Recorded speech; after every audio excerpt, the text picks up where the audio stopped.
Despite pressure from US allies to extend the deadline for the withdrawal of US troops from Afghanistan, US President Joe Biden is standing firm, saying the US is on pace to pull out fully by the 31st of August. Since the Taliban's return to power, tens of thousands of people have been evacuated from Kabul's international airport, but thousands more remain desperate to flee. As those emergency evacuations continue, the Taliban has said that only foreign nationals are being allowed to make their way to the airport. Well, we can cross now to Kabul to speak with our reporter there, Catherine Norris-Trent. Catherine, it seems the Taliban has now shut off Afghan citizens' only escape route out of Afghanistan.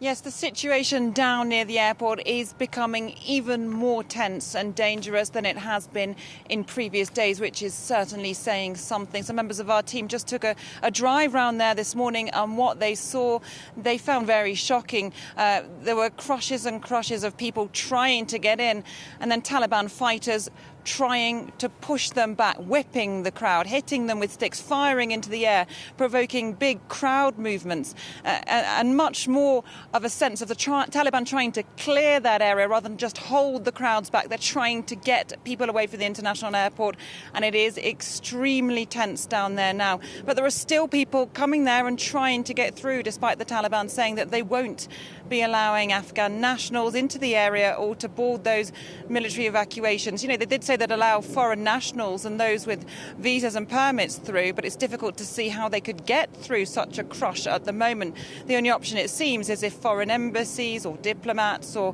NGOs, put on, secure bus convoys and get them in through a military entrance to the airport, which is still at the moment home to US and allied troops, but it's extremely tense and getting even more dangerous down there.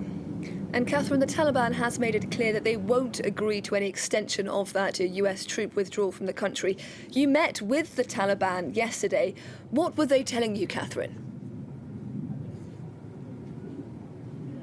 The Taliban foot soldiers that we met with yesterday were in buoyant and defiant mood, driving around the streets on patrol. I mean, they're everywhere in the city. As soon as you drive through the streets, you see these heavily armed fighters, very young men, often from the provinces of Afghanistan outside of Kabul, who've only arrived in the capital around a week ago, driving around victoriously, keeping a very close eye on everything that's going on. And if they see something they don't like, well, they go and investigate. And it's quite intimidating, of course, for a lot of the people watching that. They're very nervous.